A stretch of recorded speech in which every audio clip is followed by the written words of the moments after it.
Ever wondered there's a way to get answers to all the questions that you have?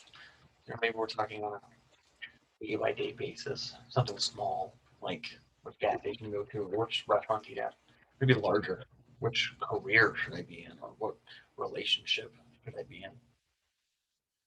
Well, there's a lot of different divinatory devices or ways to go about finding these answers. There's one in particular that we're working with right now, and that is the pendulum. The pendulum, also referred to as like dowsing, is a very simple tool in which you have a string or a chain and you have a weighted object at the bottom.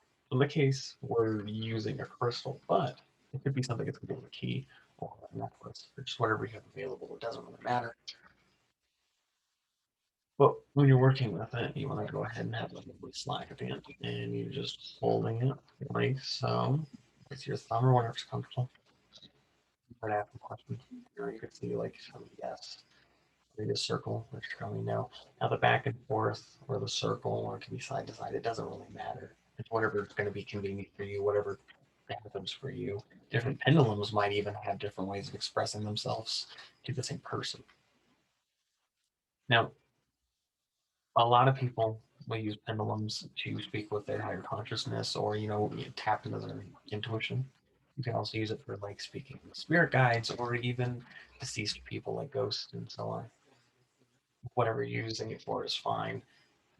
But if you want to ensure that you are working with beings of love and light that aren't going to try to trick you in any way, you can simply say something like, I may be only contacted by beings of true crisis consciousness or beings of love and light, beings of my greatest and highest good, that's my greatest and highest intention in mind, whatever works for you. And while you're asking these questions, you could simply just hit like a yes, no, or you could even do a little bit more advanced. You can actually have a pendulum board.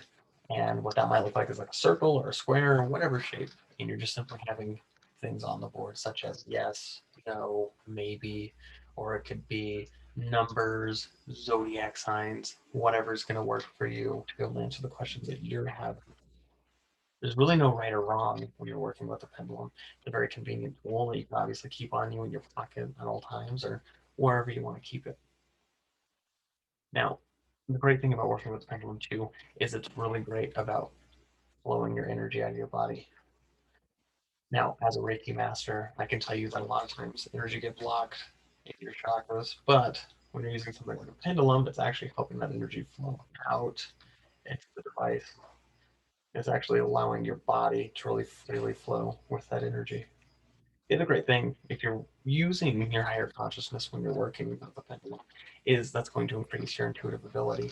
So the more you're working with your higher consciousness or your intuition, the more you're listening to it, the more it's going to want to work with you, and the greater the answers you're going to give, the more accurate they're going to be, and so on and so forth.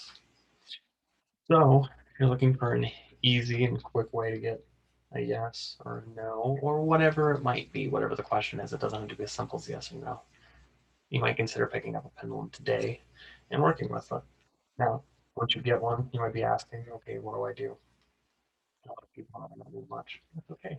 And the energy might be blocked. The more you use it, the better it's going to move around. And over time, you'll see great results. You can have multiple pendulums, maybe for different reasons. Like I use pendulums for when I do tarot readings.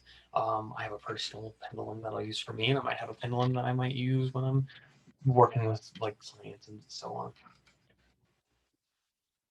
Now, the other thing that you might want to consider when getting a pendulum is figuring out if it's right for you. So you might ask when you get a pendulum, are we aligned to each other, vibrationally aligned? So that might look like this. So we know that this is yes, you can ask from yes. And again, the yes and no might be different for each person. It doesn't matter if it's back and forth, side to side, circle, whatever. And then you can ask, are we vibrationally aligned? This one's going to be yes. No, let's try a different one just to see. Yes, let me know. Are we vibrationally aligned? We're not vibrationally aligned. So I wouldn't want to use this pendulum. And the reason for that is it might not give you the best answers, the most accurate answers. It might not be quite as good at centering out your energy and focusing it. But also, there's a good chance you might lose it, especially with crystals. Crystals might actually end up getting lost. Might be a little bit different if you have like a metal pendulum or a key or a necklace or something. But you want to make sure that you're vibrationally aligned to whatever community you work with. Besides that, pretty much just go pick out your pendulum. You can cleanse it with smudge or salt. You can put it on the moon and charge it, whatever is going to work for you. And now you have your divinatory device that you can keep on you at all times.